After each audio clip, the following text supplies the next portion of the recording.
Welcome to the Offspace podcast. It's your host with the motherfucking most, Chuka Offer. And it's your favorite co-host, Eazzyy Offer. Yes, sir, skis. And we're coming to you live with episode 88, Knockout. Yes, nigga. This is the first time that we said the episode name before it even ended. You know why? That was a very decisive naming already. Because we have the crazy UFC knockouts to talk about once we get to the sports section today. But before then, of course, we're going to dive into everything else that we have on the docket. First things first, how was your past week? My past week? This is some brotherly love. Damn, if it's not your brother, who will? Man? If it's not your brother, who will? But my week's been good. It's been good. I'm finally doing what it seems like every other person our age was doing for the past few months. And that is enjoying the park and being outside in these areas with the last few good days that there are left of. I don't want to say summer because summer's already gone and passed, but decent weather here in Georgia because down here and around here, it gets frigid real fast. So I'm just looking forward to it until it gets to the point because I'm the kind of person, well, if y'all want to know a little bit about me, I hate the fucking cold so much, and this is not a good time of the year for me. So I'm trying to store up all that energy before I go into hibernation like a bear and just pop out hopefully on the other side. See me, it's like I like I'm the typical. I enjoy the cold weather fits enough to like enjoy this. You're one of those niggas. But it's not enough sometimes for how cold it gets, to be fair. Like, to be real, the only thing that, since I'm somebody that catches, like a lot of people, this is way more common, but with cold weather, naturally, people's moods are on average lower than they normally are with warm weather. So like there's the seasonal depression. So with seasonal depression coming up, we're in a pandemic, all of this stuff. You know what I'm saying? I feel like the only thing that might heal it is getting a girlfriend. I don't think that's true, but I appreciate that you had you don't want somebody solution. You don't want somebody to I'm hold not saying you. I don't, but you said the only thing that you don't want somebody to hold you when you're sad. I sound miserable. No, all I need is me. I promise I'm okay. All I need is me. You're definitely one of those niggas that's like, just wait till it gets cold outside so I can really start dressing. And start killing them. No. This man was like, I love it. But I know you're also the type of person, because it's always those people that are praying for it to get a little bit colder so they can start dressing, even though they know damn well they got the worst seasonal depression, and then niggas hate the cold. And it's just like, and it ends up being me feeling like I'm about to pop out in all of these fire fits, and then it turns into X amount of months of me just wearing sweats. But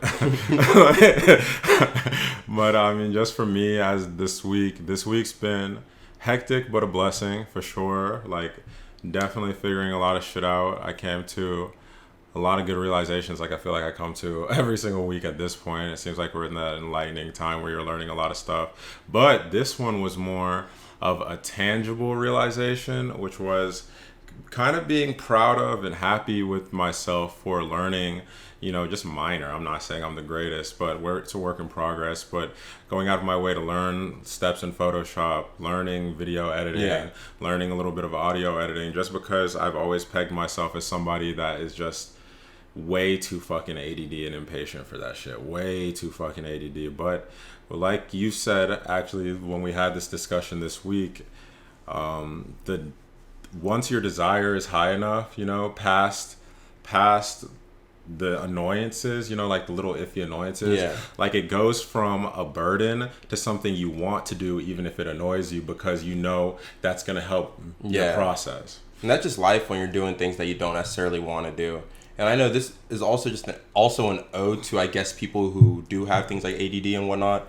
A lot of times people are under the assumption that inhibits you from getting really good at certain things or dedicating yourself to being diligent about doing certain things. But a lot of these people become, and I'm speaking from like experience myself too, become hyper focused on certain things regardless of like conditions. So they end up dedicating insane amount of hours to these and becoming proficient at whatever it is. Like, I know for myself, I was the worst child with like certain things, whatever, because like, my attention was not there. But if it was League of Legends, I could dedicate the hours. I could dedicate the whatever because I wanted to be good, and I was just so intent on being good and enjoying the process that it'd be hours on end of me like trying to become whatever at that time. So I definitely get that. For sure, skis. And just before we go into heat checks in the music section and everything, I wanted to take a moment to I'm not wearing it right now. I'm definitely going to wear it on the next podcast once I have a better fit for it. But shout out my dog Braxton, Chef Poppy Juice on Instagram, once again, just for the off the porch kitchen that he started.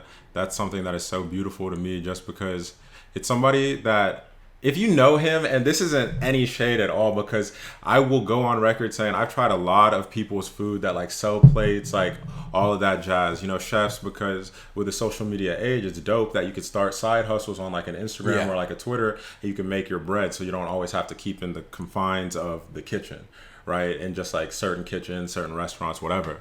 But I've tried a ton of IG chefs' foods because I love supporting black businesses, which I'm going to get into in a second. But Braxton's has been the best. And it's not even me saying that because that's my dog. Like I've said many times on this podcast, I talk about shit I actually like. Like, this man can cook his ass off. Like, I've tried many a mac and cheese that look crazy on Instagram. Mm-hmm. And then instantly, the first bite made me feel like, oh, I'm blessed. You know why I'm blessed? Because my mom makes better mac and cheese like this. So I've been eating fine mac and cheese my whole life. I thought my mom's mac and cheese was straight. You know what I'm saying? But like, no, my mom apparently makes elite tier mac and cheese. But this man Braxton was the first person that I've tried his mac and cheese, and it was something that can compete for real, like on par with something that you hold dear, like your mom's food.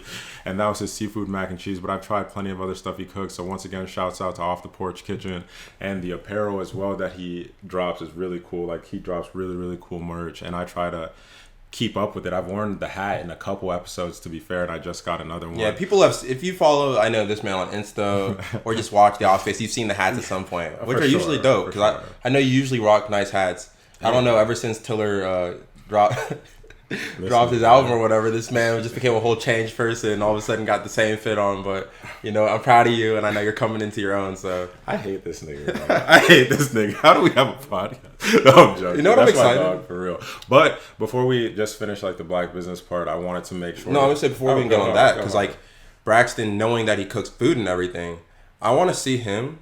And I know like it might not be the most inclined thing to him to do, but if you're a chef, you like to try things regardless of like if it's your culture or if it's not, you like to just create, right?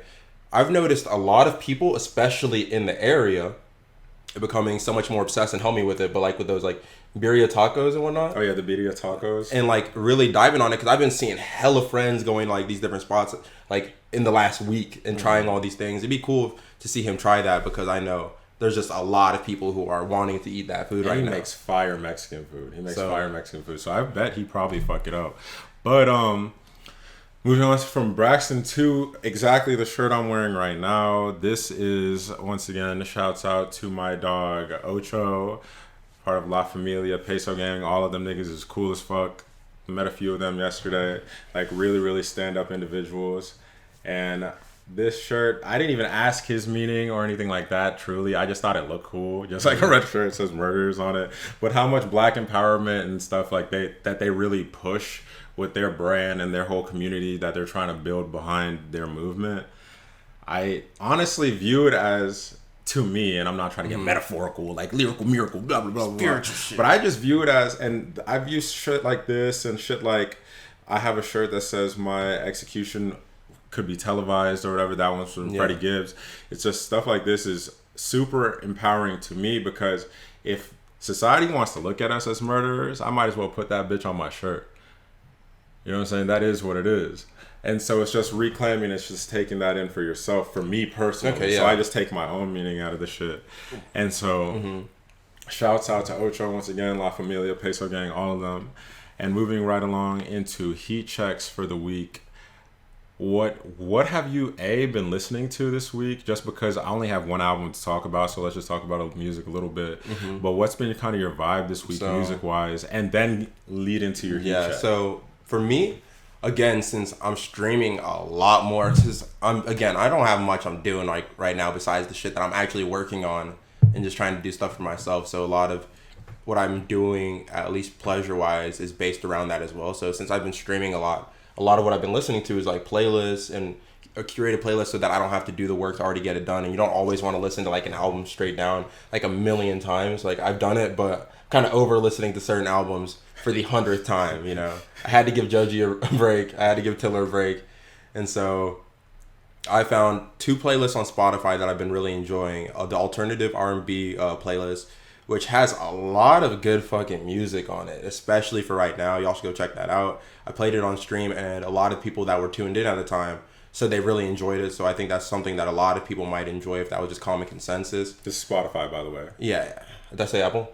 No, I was just letting them know just in case people wanted to search the playlist and shit. It's on Spotify. I had to make that switch.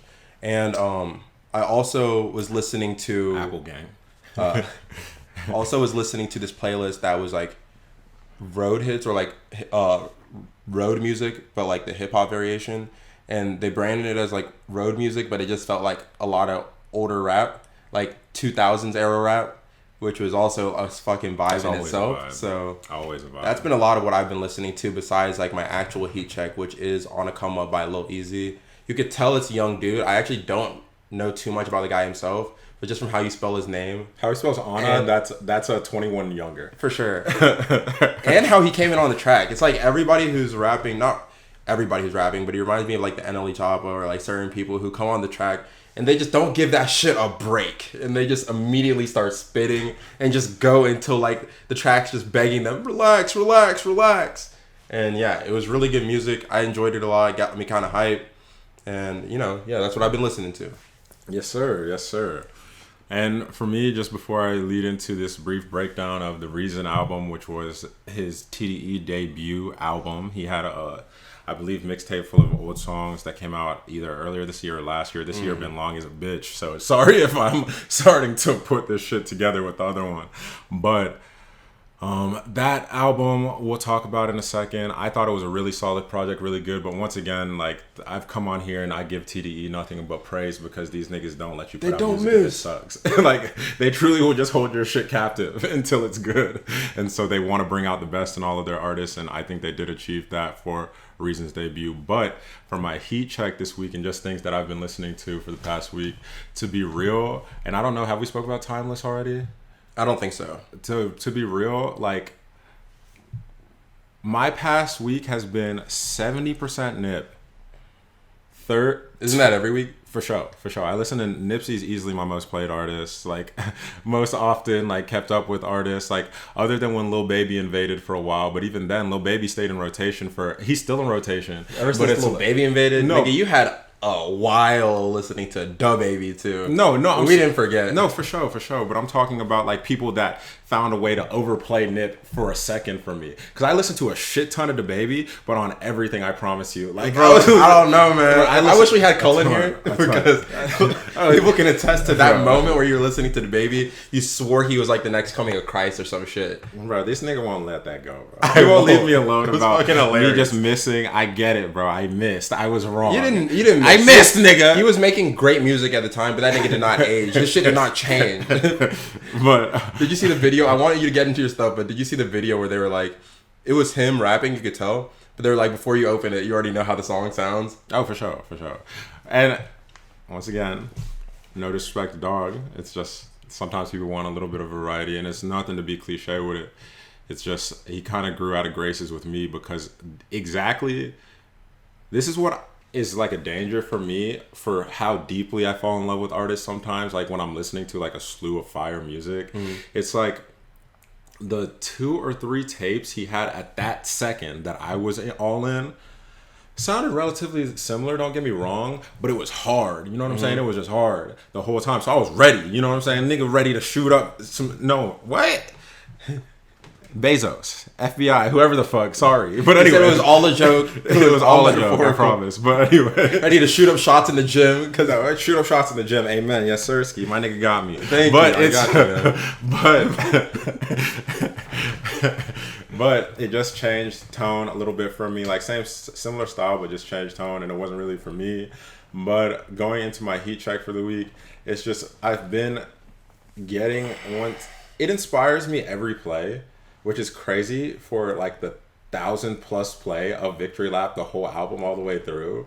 But since my favorite song changes from it so much, and it's been a little while, so fuck y'all niggas.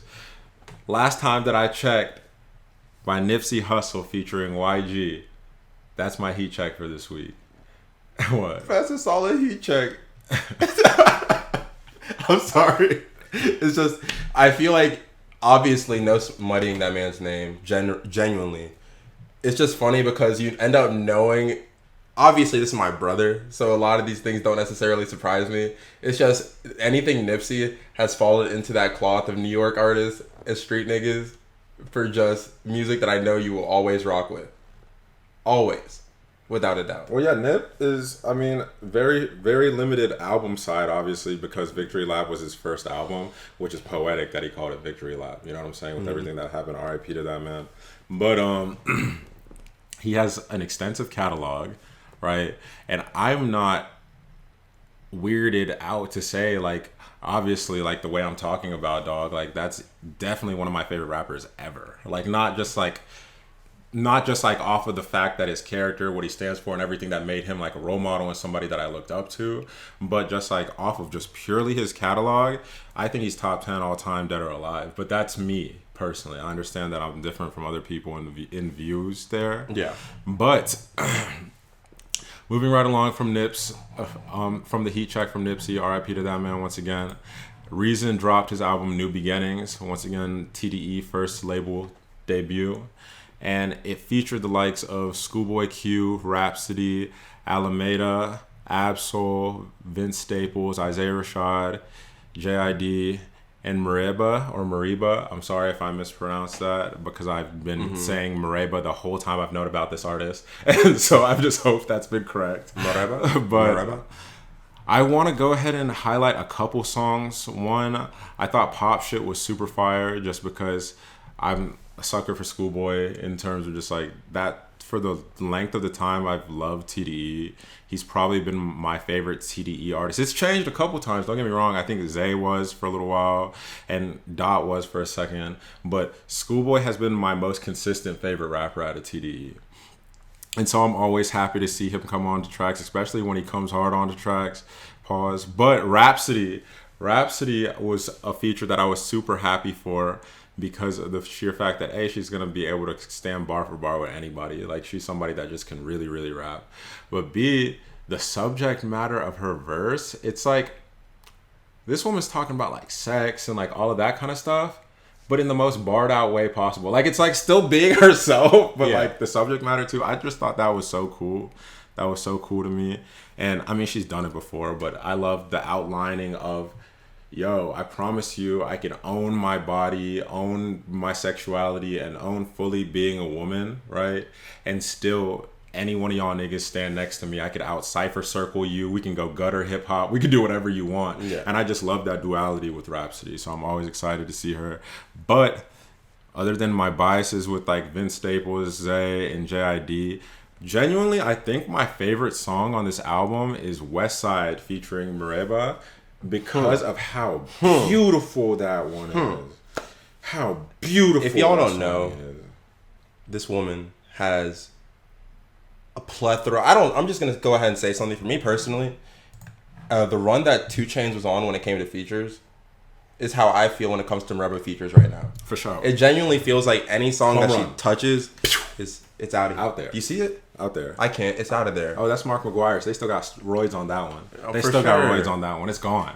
So it's gone. That's I'm actually happy because I know usually those aren't your most favorite songs on the albums. Because I usually like to hear niggas bar, but like, that's usually just my thing. But her voice is so beautiful, so soothing. Like, I'm not gonna lie to you, like, that verse felt like I went over to my Shea Butter Queen's house.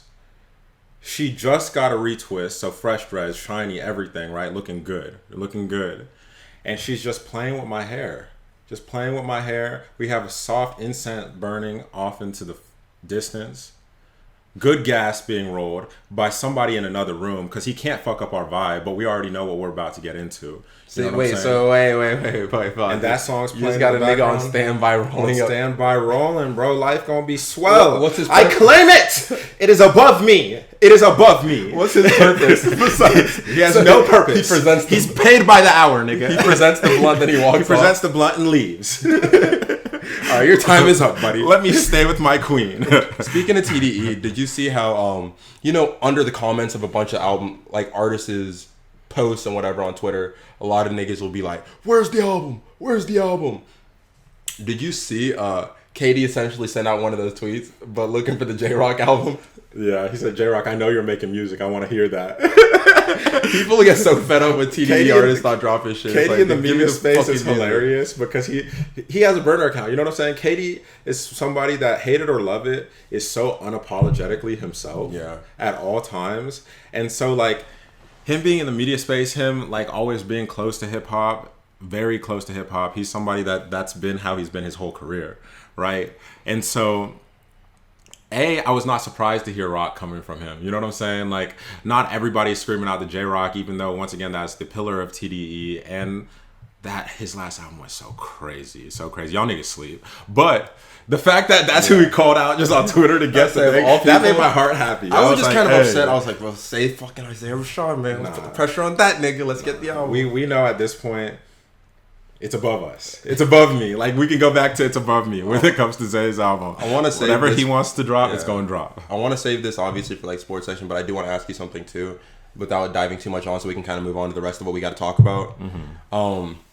There was also another tweet because you mentioned the burner accounts, and that's what kind of sparked it in my head. There was a tweet that said, "This ends tomorrow." This ends tomorrow. The profile picture had no face. It seemed like one of those random ass accounts. What's the one with a few thousand followers? Yeah, there's a few thousand followers. That's the KCP burner. Bro, niggas that's are the KCP burner. Like, bro, KCP's tweeting. That's the KCP burner. People already located that one. How do they know? How do people just identify this? Bro, before he gained the thousands of followers on that burner account, this account had hundreds of tweets that 98% of them were for the Lakers, of course, but specifically for the Lakers in defense or in praise of KCP.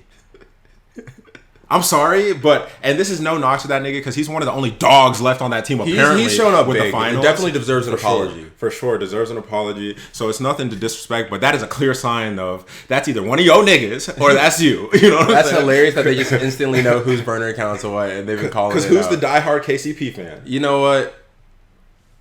I can't even make a joke there because I can't find them. So we're gonna have to get to that one eventually. And it's no hate. It's no hate. It's just y'all know who the niggas dick ride for in the NBA or in sports. Period. It's always the biggest people. It's never been the KCP. It's never been like the smaller players, right? Even if they're solid, even if they make great plays, right? Unless it's Caruso, because Caruso got a hive. Caruso got a hive. Hey, man, we ride for Van Vliet, and I'm a part of here. Caruso hive. He's a Van Vliet hive leader, general. That's the Van Vliet hive CEO. But respect game. But moving on to the last bits of music news, and both of them are on more of a somber note. One, I don't feel like truly talking about because y'all already know our opinions on this nigga. So we'll just get it out of the way because I do want to give our audience, news as it comes. Yeah. Right? And so one, I do want to say, and don't make this sound like any form of defense. This is just me being a real person. Like, if somehow it comes out, all the evidence is looked at, cameras, like whatever the fuck they're going through, right? And this nigga did not do this shit, I'm still gonna think he's goofy for how he handled the situation initially, but I promise I'll walk back half of the shit I said. Yeah. I promise I'll walk it back because I'm not an unreasonable person. This is just a scenario that I choose to believe black women. And so, Tory Lanez has officially been charged for shooting Meg Thee Stallion. Charged does not mean, once again, because we have to be fair on our platform, we have to be fair in saying charged does not mean he did it. That does not mean a guilty verdict. That does not mean it's over with, right? It just means he could be facing a possible up to 22 years, and it means that they are now moving forward. We're doing like an investigation. The investigation, the trial, and all that. So that's all it means. So we'll keep you guys posted as we hear substantial news in that case. But do you have anything to say or not really? I just feel like at the end of the day, obviously none of those two were driving the vehicle. This can't really be that extensive of an investigation because there is a third party there who has to be able to say what happened. And there was somebody else in the car. Yeah, I'm saying there has to be somebody else who is going to point out. It just depends if they want to talk. That's it. And past that, I don't know how much more investigation you can really do. Fair play. It's just The only thing that I would think investigation wise is just knowing areas like from the assumption of areas like a Calabasas, those, especially how it is in like a Peach, just as an example, but to a higher extent. Nigga, there's a camera in like a tree or like a corner or in a crevice on every corner of Peachtree City. Yeah, but it can't see inside of those tinted out, like dark, like inside of the car. Fair play. So they can't really tell what happened inside the car besides the people that were inside the car. Even if there is like some type of, I guess, like obviously you saw something was fired. What if there's a level camera to the door though? Because the door has to be open. This nigga not shooting windows out. So I'm sure there might be like a dash cam and shit too. So once again, like whatever, but we'll give you guys details as they come and as they are substantial. Like I'm not gonna nitpick every little thing because at the end of the day, y'all know where I stand personally on this, and y'all know where Eazzyy stands on this until we hear otherwise. And then moving on to some somber but celebratory, deserving celebration music news is Eddie Van Halen passed this week. And I say celebratory because once you reach legend status in anything, for real, like all of the lives you touched and all of us selfish people on this planet, once you transition, are always going to be upset. You know what I'm saying? We're always going to be sad. We're always going to desire that these people are still around because like they're significant figures in people's lives, and of course, like you get that with basic empathy and basic emotions.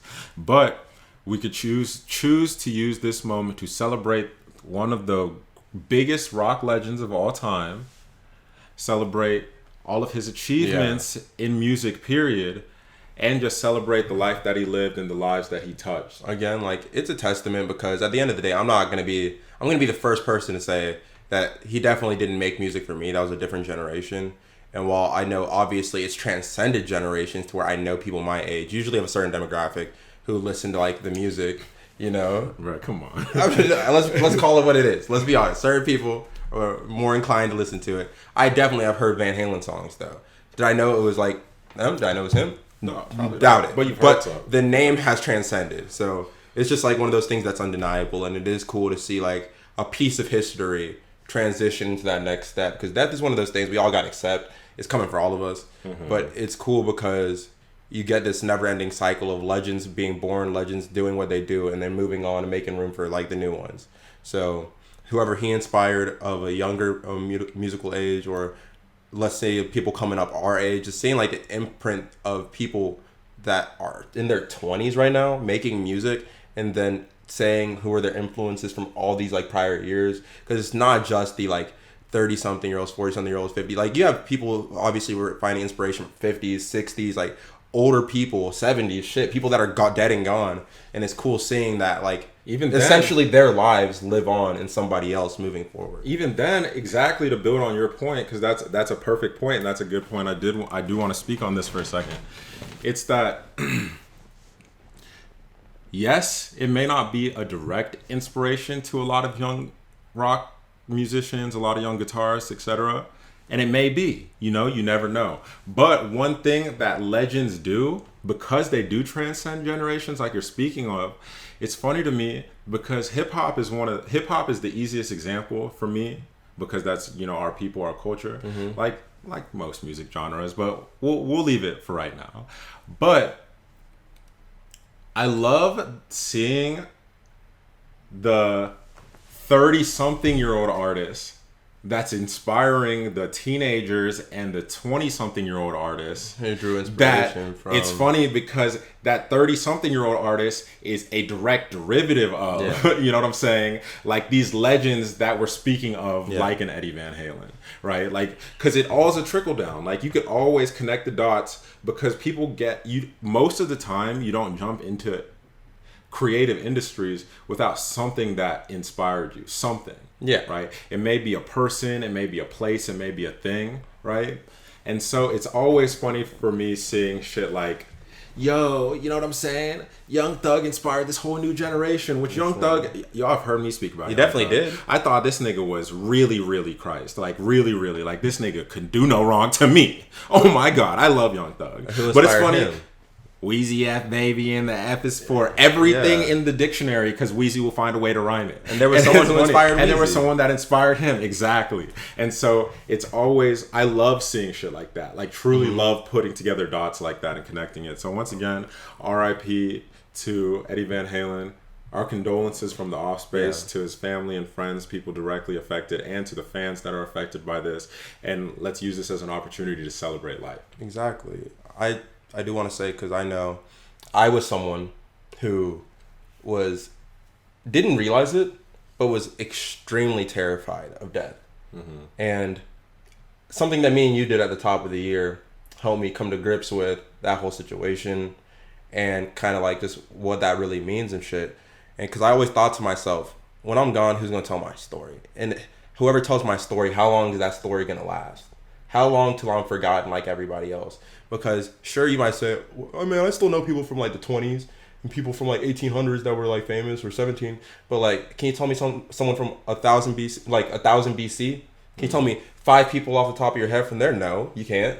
But like you said, all of these things live on in somebody else, and then they live on somebody else, and that just helped me come to grips with the fact that you're never really gone.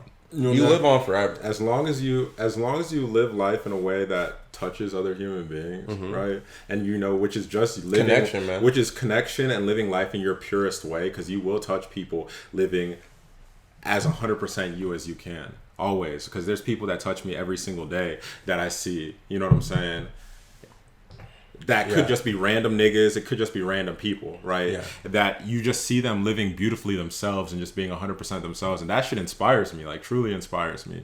So 100% agree with you. 100% agree with you. And it's funny though, just to give people, we're doing upstairs.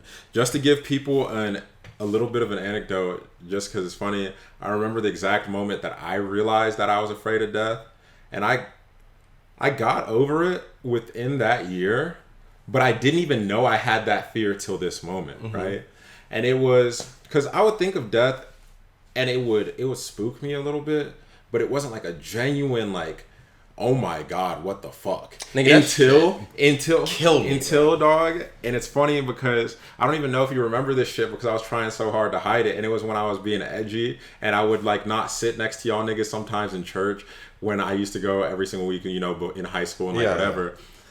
And I was sitting behind y'all because I think there was more room, like whatever. Mom probably threw a fit because I wasn't squeezed in with the fam, whatever. Yeah. But I remember just looking at Dad for some reason. I don't remember what the fuck nigga was saying up there and like all of the shit that was going on. But I remember just looking at Dad, thinking about the fact that this was a damn near professional soccer. You know what I'm saying? Like, this nigga was a machine. You know what I'm saying? And then look, when you kind of see the chink in the armor, like because I was a little bit older in my teens, right?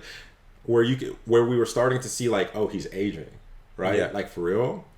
And nigga, I started bawling in church out of nowhere just because of the fear of like what happens after you die, or just like for real, or like when that moment comes, how the fuck am I gonna deal with it? You know what I'm saying? Selfishly, once again, like I said, those people on this planet.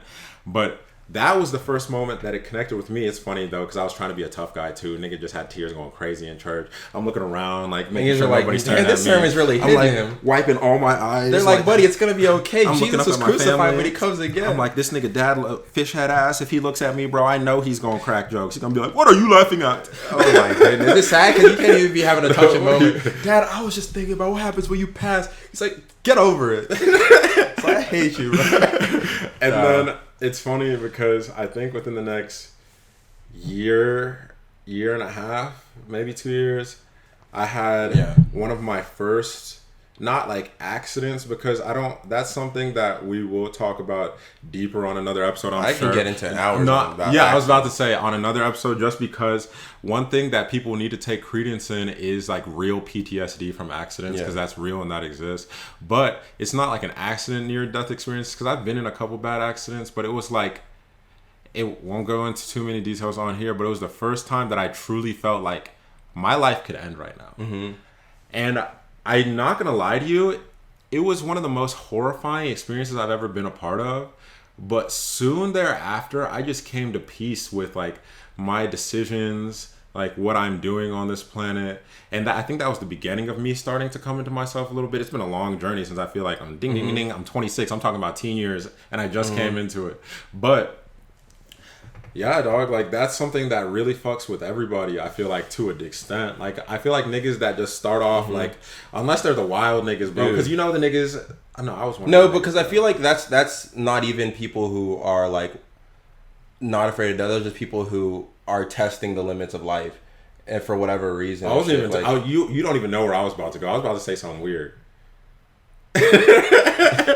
That's the only reaction I can have to that. It's like, what the fuck, man? I don't know, because I don't want to get on this for too much longer, shit. But like, you said something that was very like real there for a minute, and it's just like the fact that I've never found people who are more inclined to live life as purposefully and intentional as they can, and as true to who they are, than individuals who have had near life and death experiences. For sure. Because I know for me, like having a couple of them myself, every time after it's just like, well, shit. If tomorrow's my last, I'm gonna live it like I want to. Figure this shit out. You know what I'm But saying? at the same time, it's also adopted that mentality, like, if death wants me, it's gotta come with its cold dead hands. Like, I was fired. I think you said y'all not gonna get me easy. That's crazy. But in some of the, once again, we use our platform for everybody, and we want to make sure that we double down on the fact that it's for everybody, but we are black people first, so we're always going to report on important black news. And in the George Floyd situation, which I'm just going to leave it myself personally at just the information, because what happens next, we truly have to see. Yeah. You know what I'm saying? But in the George Floyd situation, Derek Chauvin was able to post his $1 million bail, and he is now walking free, waiting on $1 million? $1 million bail. So niggas crowdsourced money for him. Yes, sir. Bro, it's just like the Kyle, whatever, dude. yeah, who got $500,000 or whatever. I think it was more from like Christian groups, which is nuts. Obvious quotations, but and so we'll leave that on that. Fuck that nigga Derek Chauvin with everything in my spirit. But other news, one thing that I thought was important, and then we're gonna take a break from some of the more somber stuff to speak on the Bill Burr monologue, because that caused a little bit of a rustle last night. But one thing that I wanted to make sure that we fucking outline on our platform is the fact that motherfuckers, my favorite thing in the world is motherfuckers that say none of this shit's happening in 2020, bro. Like, Fox what are you talking about, bro? Y'all niggas is lying, bro. Y'all are just crying for no reason, bro. Dog. Donald Trump isn't going to say it, and Fox News isn't going to say it, so no one believes it's happening. Since May 31st, 2020, by the way, that's the current year we're in, it hasn't been 5 months. There have been 1, 2, 3, 4, 5, 6, 7, 8 confirmed. And this is confirmed because there's still shit that's flying under the radar. But 8 publicly confirmed lynchings in America. Lynchings, a word we thought we only used back in the day. You know what I'm saying? That shit doesn't happen anymore, blah, blah, blah. 8. No, it's important Since May. to also say from this, a lot of these are in places that people are under the impression that racism doesn't exist because we've conditioned ourselves to believe it's just a Southern issue. So when you see 2 of them being California, 1 being New York, 1 being New Jersey. And the names that we have, we're going to read out the names because these people's names we're going to echo whenever we get the opportunity. These are so important to know, though, that these are happening everywhere. 100%. Malcolm Harsh, California, May 31st, 2020. Dominique Alexander, New York, June 9th, 2020. Once again, 2 states that it's all good. There's no racist there, right? Because they're Democratic. Robert Fuller, California, June 20th, 2020. There was 2 in Texas still unidentified. Amani Kildia, New Jersey, June 28th, 2020. People got busy in June. Gloria Bambo, Texas, July 9th, 2020. And Nevon Baker, Florida, October 4th, 2020. Yes, that was a week ago. And so, the height of all the racial tension, motherfuckers took it upon themselves to go lynch individuals. Exactly. And so that leads us into just some of the crazy shit happening. And really, I think it would be a perfect segue into one more topic before we talk about Bill Burr, and then we will make sure to talk about the governor situation going on, because that's nuts in itself. Yeah. But in Mississippi, there were two individuals, father and son. Their names are at a loss for me right now, but they were about ages 40 something and 20 something. It doesn't happen all the time. It smells just like a Ahmaud Arbery, but it doesn't happen all the time. Yeah. Continue though. Essentially, they owned these two pieces of land, and there was a public road in between, right? And there was these two black teenagers who were riding ATVs on that public road. And they were just going. And so these two individuals, the father and son combo, took it upon themselves to think that these individuals shouldn't be here. They were being suspicious just by riding their ATVs on this public road, probably having fun, maybe speeding, who knows. But like at the end of the day, just being kids, riding fucking ATVs. And they started following these kids and trying to apprehend them. So they were firing shots at these kids, and they were trying to figure out why they were here and who they were, because they shouldn't have been there. They shouldn't have been on a public road. Like what? The individuals ended up being apprehended. Not the kids. The two father and son combo ended up being taken in, and they're being looked at now with possible charges of up to 20 years for three felony charges of aggravated assault, and with potential for 20 years. Firing shots at teenagers. That's crazy. Because they were riding ATVs on a public road, and you didn't want them to be there. But this shit don't happen, right? You know what I was kind of happy to see? What? Fox, because I was reading the article for this to learn a little bit more about the situation, and it was kind of hard to find on certain platforms, but Fox was the one that I was actually able to find it from. They definitely left out that these were black teenagers, but it was nice that they were calling this shit out for once and think that are actually happening, and kind of like trying to put it out there, because you see how they usually lean towards a certain way and trying to, brush off things that could be looked at negatively for what shouldn't be political issues. These are just human rights things. Like, bro, you shouldn't be hunting niggas. Like niggas is acting like it's the Hunger Games in real life. Like what? Nigga, like what happened if they got own 2 plots of property? I promise you're not starving enough to go kill somebody. What happens if they got them? Like would community members be like, bro, you've been keeping us safe? Like what? I don't even want to get started on that. But actually, it's funny because I said we were going to take the Bill Burr break, but the last one before we talk about the Bill Burr is going to be about the Missouri governor. This one was kind of nutty, because this is not some shit that you think actually happens in real life.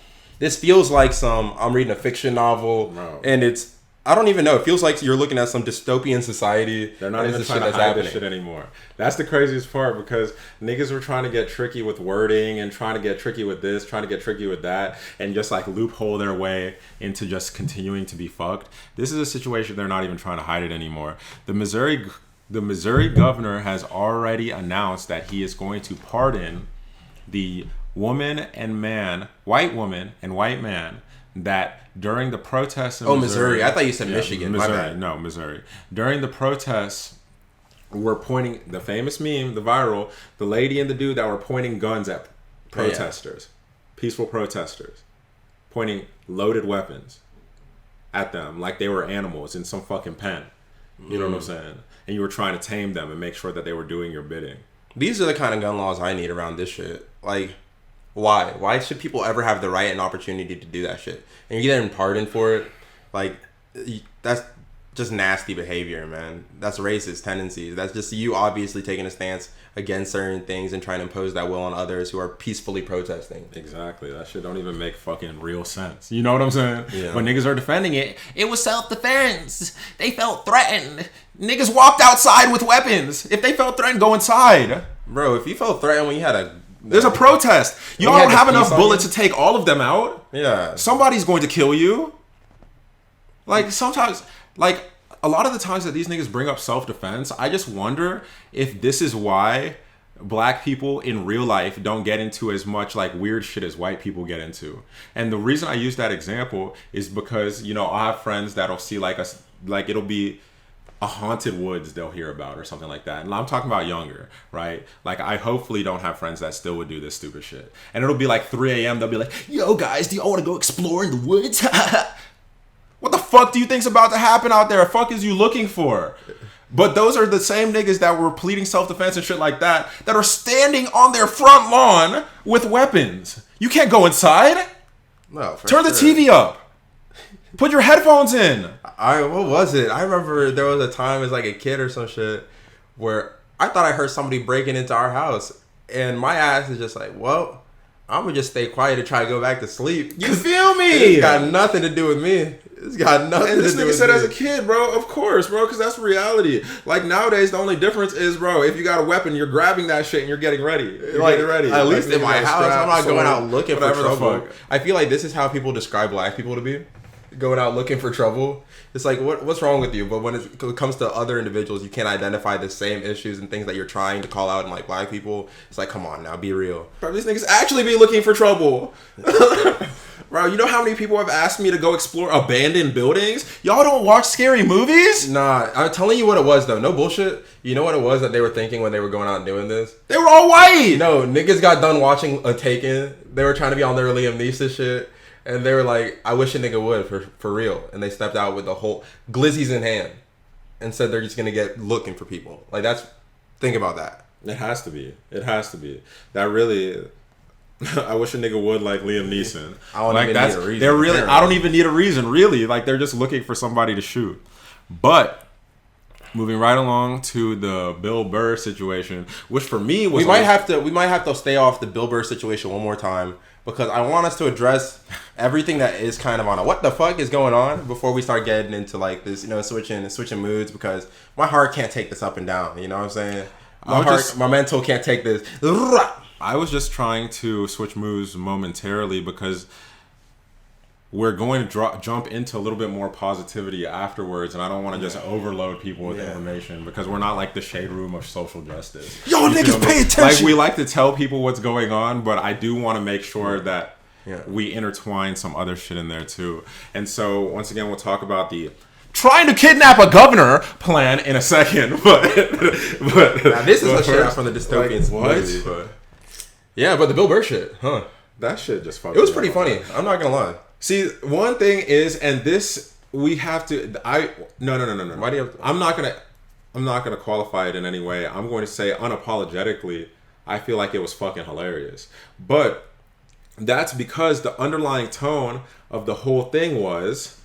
Yeah, it was essentially the fact that some things are kind of like, okay, this is cool. You know, gay people get a month to celebrate Pride. That's dope. You know what I'm saying? Like, women have been oppressed. Like, damn, that sucks ass. But like, white women. But it's like black people. Yeah, it's like, but black people are dying for black real. People. For real. Let's keep that one in mind because we seem to forget black people. It's not like anything else doesn't matter, but just remember. And it's funny black because people. He had probably the most viral moment in the monologue that he had was his segment on white women and how the TLDR of it. This is something I would encourage you guys to go watch if you have an opportunity because it's 7 minutes long. That's not a long monologue at all. But he essentially was talking about the fact that BLM and everything happened. You know, the George Floyd situation happened, which spearheaded the largest civil rights movement in history. We're watching civil rights movements in other countries still going crazy. Still people fighting against police brutality. Please keep fighting. Nigeria and SARS. Nigeria with SARS, super important. I was so proud to see because, it's funny just because of the tangents we can go on, but it's like, dog, you know how many times we've gone to Nigeria? You know how many times we've gone to Nigeria and been around crowds of people? Of people. Like, I've not seen somebody openly gay in Nigeria. I'm not gonna say I never will, but it'll be a cold day. I thought until I saw one of the proudest things I've seen today. And that shows, like, we come on here and I want to highlight this because of the fact that we boost everybody and I forgot to boost our own people. It's the youth everywhere are kicking ass, man. The youth everywhere are going to change this fucking world. And it's the young people that are really going to do this. And it was a young, queer leader in the community in Nigeria, in some of these biggest protests, is just popping right now, just getting these tweets off, like whatever, and just like really battling against SARS and really battling against like the oppression and people being killed senselessly to no repercussion. Because in a country like that, like they can kill you for being gay, and 99% of the country is just gonna be like, you know what I'm saying? And it's not saying that people are shitty. Like, it's not saying that people are shitty. It's just like how the country is structured, you know, how the country is structured ignorantly, with a big basis on the homophobia that is in the black community, period. It's just like you get good sample sizes in a lot of these third world countries because of how it's pushed to people like a strong man, submissive woman. I would say like the the always apparent just existence of I don't want to say larger issues, but just the state of the country and the state of Africa as a whole. A lot of these other issues get pushed to the side because it's like niggas dying for everything. So like a lot of like whatever might be considered more I guess minute or like small or whatever kind of get thrown to the wayside. But I mean, if you take if a life's lost over whatever means, I feel like that issue is important enough. For sure. And so Bill, he was talking about how the shit was hilarious when he started talking about the gay people, though. No, for sure. Because I do want to say the fact that I feel like I've made this joke to people before, but obviously I'm not saying Bill Burr's stealing my jokes. He's not. But I always mention to people, I'm just saying, I understand that, they tried to give black people something, but they gave us February. Sometimes has 29 days.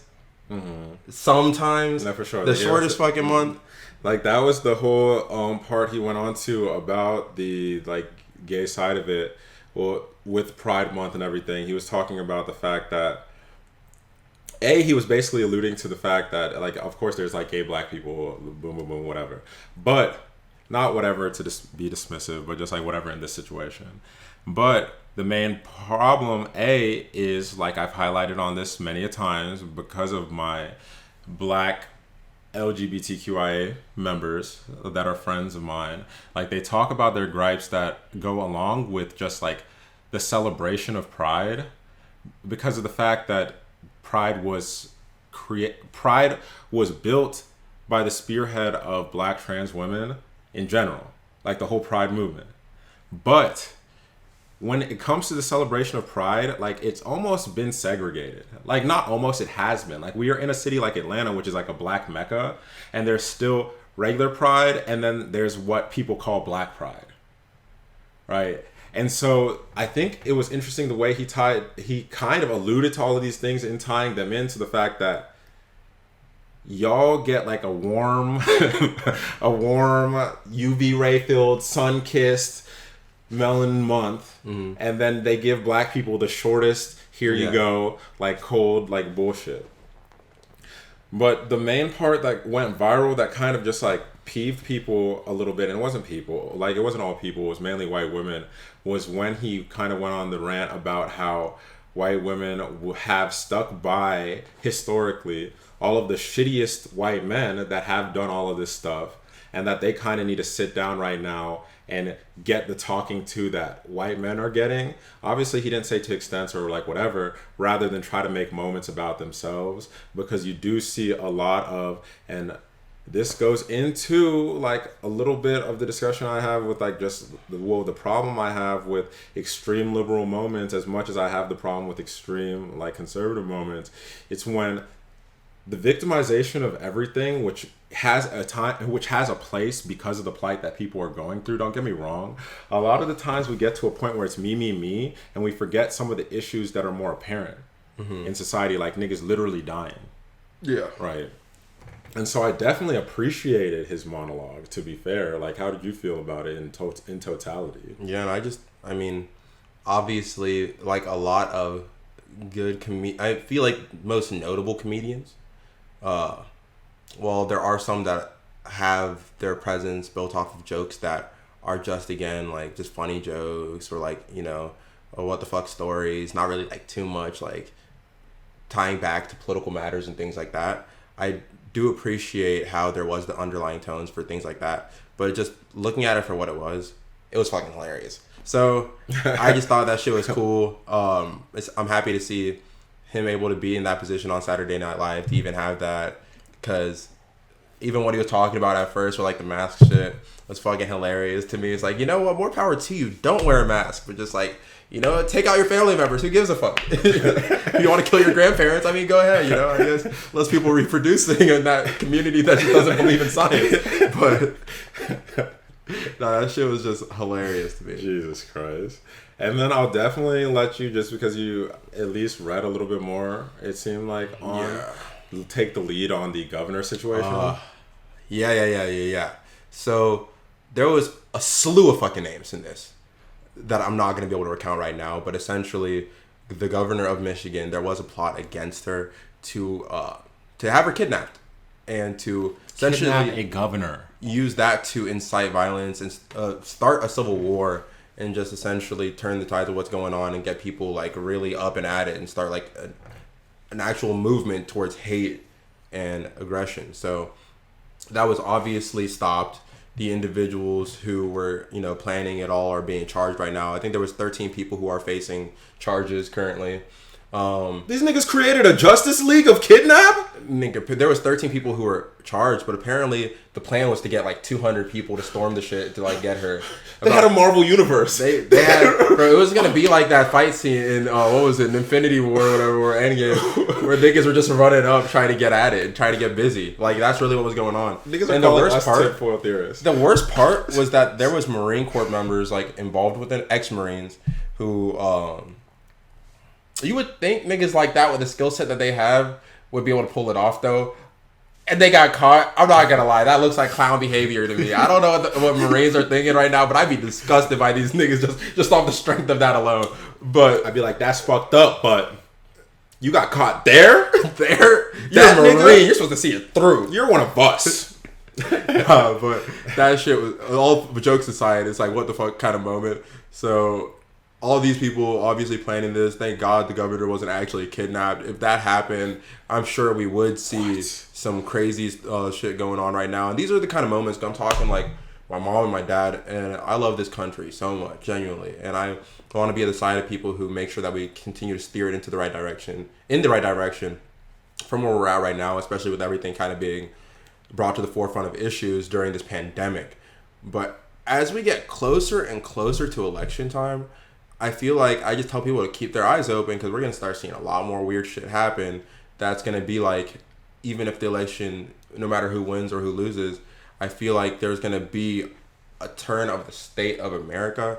And I'm not trying to like fearmonger or anything what people say, but to sit back and stand by, the potential kidnapping of a governor, the Boogaloo boys or whatever actually had ties to the potential kidnapping, as you can imagine.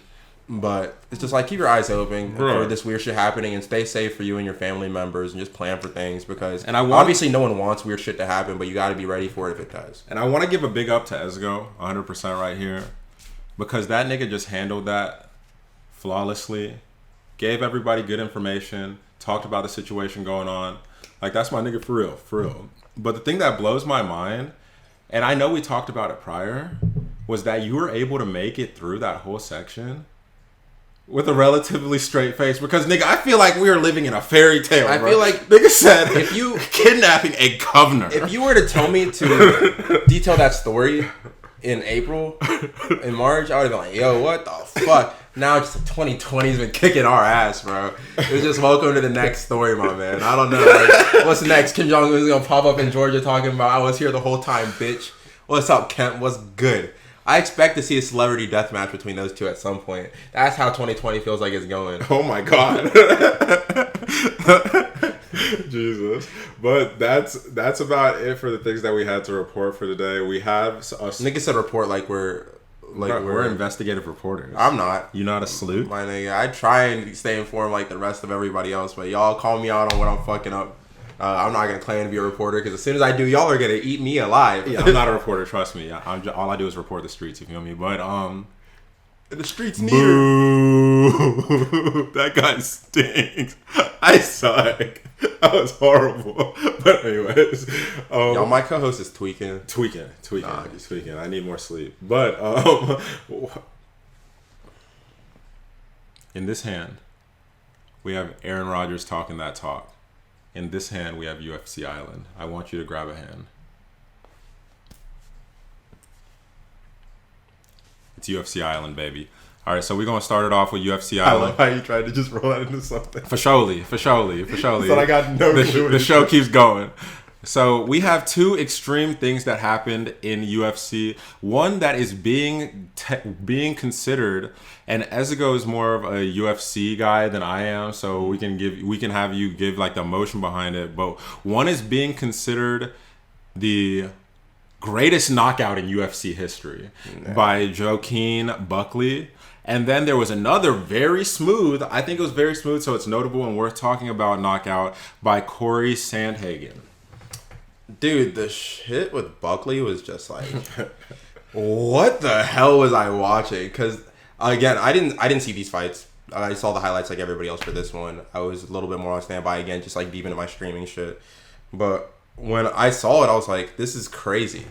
Dude literally caught his leg in one hand, and as he like had this sturdy grip, he knew he wasn't getting loose. He used that as an ability to prop himself up, immediately spun around, jumped into the air, and kicked the shit out of this dude and knocked him out. What? That was one of the most like creative / just impressive moments I've seen. It was a night knockout too. Like it wasn't like it looked like timber. Like nigga was ready to go. Like it was over with. It was over with. Like it was so fire of a knockout. And I love. And don't get me wrong. Like I'm a competitor, right? And so when it comes to competing, I love the trash talk and the shit talk and all of that, but at the end of the day, it's a sport, right? And you respect people that are playing the sport at the level that you're playing at, right? You always respect it because you know what it took you to get there, so you know what it took them to get there too. And so the competitor, which I feel so disrespectful for not saying this name, but Buckley just put himself super radar with how that fucking knockout went. But the competitor, Impa Kasanganane, he ended up actually, it was like an Instagram post or a tweet or something like that, giving nothing but respect and love basically afterwards to Buckley, because like you saw history. You know what I'm saying? Yeah. Even if it was on you, that's history. Like That's history. Because at the end of the day, I feel like what people take away from like fighting as opposed to other sports like basketball or soccer or whatever, you know, at the end of the day, when your competitor gives you a hell of a match and like win or lose, you can respect the moment as being a very impressive showing. Obviously no one wants to fucking lose. I'm sure he's there after like, really, it ended like this, damn. But then after sits on it, whatever, is just grateful for being there for that moment, because it's like he was a part of history, and the fact that was one of the most beautiful knockouts that we've ever seen, and it's you have to give credit to that at some point, sport. especially when you're fighting, because like it's not like getting dunked on. You know, the goal of basketball isn't to get dunked on or anything. Someone likes getting dunked on, but if you lose in a beautiful like match in a beautiful competition, like you end up just giving props to the other team because you realize they gave it their all and they popped in, they did what they had to do. And if that ends up if it ends up adding to, obviously, I guess, like your accolades and shit for that competitor, you could say it, because everyone wants to be like the best guy ever, and especially like in the fighting world, you want to be the strongest guy, the best fighter, whatever. But if you could say you got to fight that guy, that feels good. For sure. Just to be like, everybody that's fought Mayweather, like regardless of how they feel about that nigga, is probably happy that they were able to say they fought the 50-0 guy. Mm-hmm. You know what I'm saying? Like everybody that fought Tyson didn't last 40 seconds, but I mean like they probably are stoked to be able to say I was in a league to where niggas even thought to put me against Mike Tyson. Yeah. You know what I'm saying? And so we don't know, like I won't say I'll speak for myself personally. Like I keep tabs on fighting a little bit, so I'm not that familiar with like all of the names and all of the people popping and all the people really doing things. So I truly could not tell you if Buckley's been a name to watch, like if he's somebody that people have been watching, somebody huge already, like this kind of stuff. And so just regardless of all of that, seeing the inception of greatness is still dope. Mm-hmm. Even if it was a situation where he was obviously, you're known if you made it to UFC Island. Like, what the fuck? Yeah, is he the greatest in his sport? No. But is he an impressive fighter? Yes. For sure. So I love that. And then, actually, we do have a little bit more sports to talk, because I'm about to shit on us for a second, but it's going to be... Shit on us? No, it's going to... Trust me. It's going to be funny. But... Check this, man. Well, you gotta check this, man. I don't shit on real niggas, so it's not actually shitting on us. But anyways, Aaron Rodgers had a GOAT moment this week. Yeah. And I love moments like this so much, just because, once again, we get on here and talk about, you could tell me and Eazzyy are very different people, but when it comes to like the kind of competitors we like, we both love dogs. Like we both love people like that talk and back it up, right? And can to get that slick shit off. And Aaron Rodgers... Don't expect him to be that person, though. You don't expect him to be that person. Because he comes from a certain cloth that is that individual that I'm sure was taught when they were growing up you know what? You take your winning grace. You stay humble. You don't brag. You don't talk on yourself at all. You let your accomplishments do it. You let other people do it, and you just play. That's why it even sounded kind of humble the way he was saying it, because he's not usually that guy. But I still love when you catch goats slip up. You know what I'm saying? Because Aaron Rodgers he's in whatever conversation y'all want to have. He may not be the greatest, he may not be this, but you know damn well skill-wise he can last with any quarterback in NFL history. Like, that's somebody that's always been outstanding. And he goes, and I quote, I sometimes laugh when people talk about down years for me, because a lot of times down years for me are career years for most quarterback. And then he paused for a second and said, it's just facts, bro. And just kind of just like... Dude, I was going through his stats, and like there was 2 years that stood out the most for like not keeping up with his numbers, but I'm pretty sure those years he was also injured in. I think one he was injured. And so like I don't know, I can't remember the first one that it was kind of off, but I know like the last one I think he was injured in. So, but this man averages like over 300 something completions a season for the most part. Damn near like, well, I think it was like about 4,000 something yards, about like 7 yards per like completion. Killing niggas. Like for the most part, he's always on a tear. His whole career just been killing niggas. It's just like they might not win with the format, and that's just the football format, right? Which it's is a team sport, which is what love makes to it exciting. It's a 50+ man roster, but even then, like the playoffs, the way that it's set up, which has broken our hearts a number of times and has broken people's hearts, but it adds to the excitement of football. Is you could work as hard as you want, but you get to them playoffs, boy, and it's one and done. You can't lose. You just got to win all of them. And you win all of them and win the whole shit. And sometimes even great teams will slip up. Yeah. I'm happy he at least has a ring, though.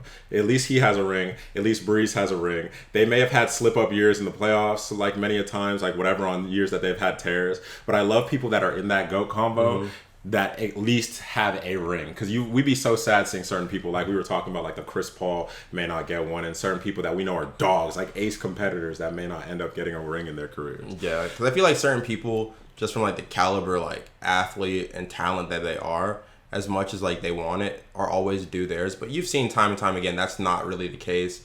Like you've seen people come and go in all sports and not always get what they were owed. Like again, the Chris Pauls, the Charles Barkleys, like Steve Nash, probably probably Russell Westbrook.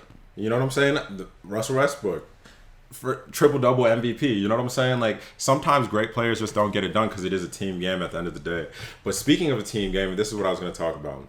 So we are on a very, very cold streak this year when it comes to predictions.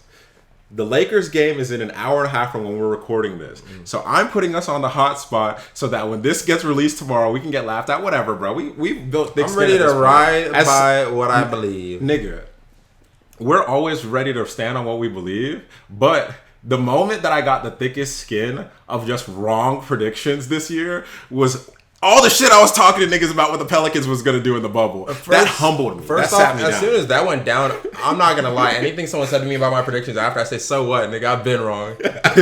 Whatever happens, bitch. We're so wrong.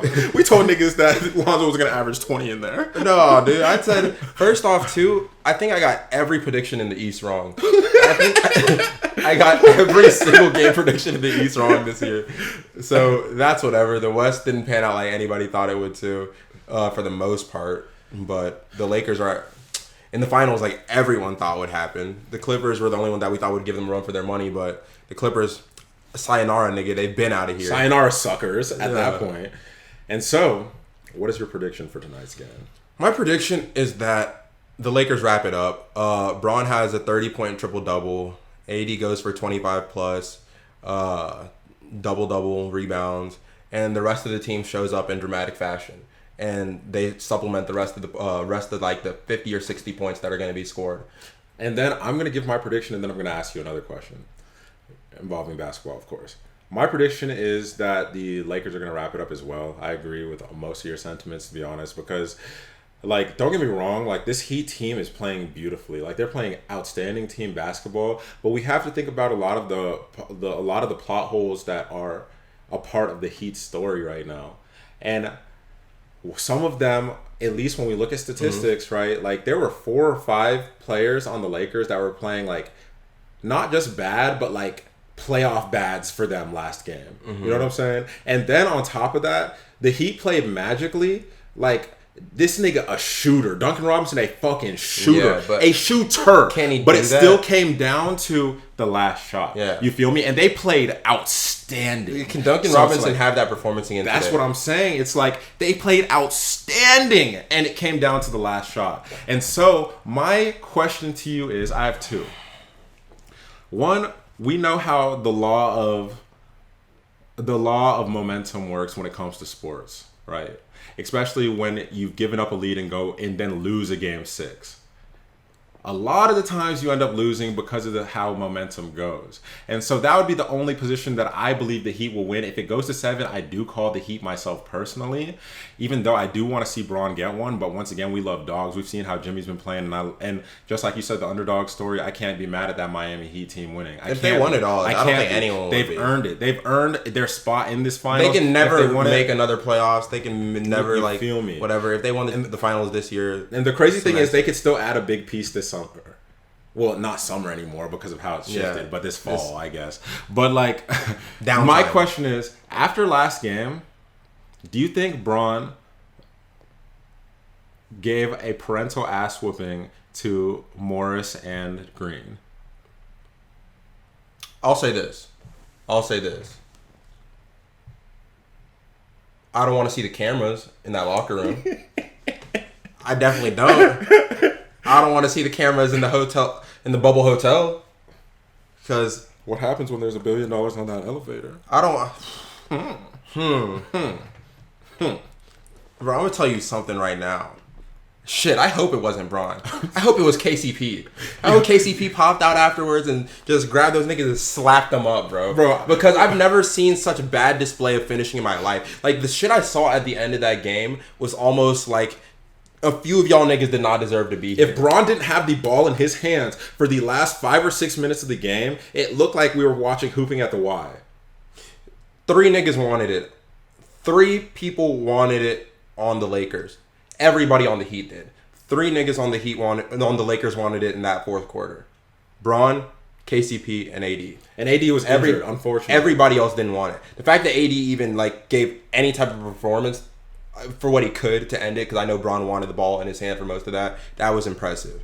But they were the only people that wanted that shit. You should see the tweets I was sending out. And don't get me wrong, it was close and it was a battle. That was one of my favorite one-on-one battles I've ever watched in NBA history. Truly. A 35-year-old LeBron James showing us some King Arthur, these are my people. I'm gonna lead them to victory shit. And then a Jimmy Butler, who was just the dog of all dogs. Man's not even 10 years. Dog of all dogs. I'm telling you, year 9. Dog of all dogs. The last couple minutes, it looked like an anime scene, like an anime fight. It looked like they were just battling for the rest. 47 minutes and 47 and a half minutes? 47 and a half minutes out of a 48-minute game. This nigga looked like he couldn't walk after that. But in between, obviously, timeouts, man looked gassed. Everything was gassed, but every time he had the ball in his hands, he had the ball, it was like stamina bar back up, and he was just doing what he had to. I don't know. That shit's LeBron James gave, I just can't wait to be king ass dunk on these niggas. You saw the flex from Braun? Bro, these niggas trying to... It was a battle that had to be ruined by some misplays. I'm genuinely thinking, just because it's LeBron, and I've never seen that nigga not be the GOAT, I've never seen him blow a 3-1 lead. I've never seen it, so obviously, it's possible, but the 0.0001% chance that it's possible, I'm not giving it to the Heat. I'm going to be honest. It ends today. You're taking the Lakers in 7 even if it goes to 7? It's not going to 7. Oh, my man said it ends today. Oh, he's standing on this one. Yes, Sirski. And then we'll have just actually, we'll save it. Because I was going to say we could have a brief watch moment, but I know you wanted to talk about The Boys, and I still haven't finished it. Yeah, man. I know Community, The Boys, his season finale is over. Me, like the rest of the fucking world, has already enjoyed the season by now. Sorry. We've all dove into the great moments. I promise you guys, next episode, The Boys breakdown, and we're gonna give y'all our what to watch for anime, because that's gonna be a new part of the show that we're gonna start talking about every single week. Because if we want to make the Offspace authentically us, 100%, right? Anime has been such a big part of our lives, and we like to talk about the shit we're watching. Nigga, you should see, if you see how we talk to each other about basketball and sports, you should see how this nigga face lights up. The second he's on FaceTime calling me about some of these certain episodes, this nigga look mystified, like stupefied about some of these This is episodes. a golden age of anime, man. I'm just happy to be alive to witness it. And we're going to happily bring you guys some of those takes. But thank you guys for joining us on episode 88. My name is Chuka. My name is Eazzyy. Wait, 88? 88. 88. We're almost at 100. We fucked up the 50. That was my fault, for It's sure. all right, but for the 101, we'll bring you the naked pod. All right, that's it, everybody. I'll talk to y'all later. All right, peace out, y'all.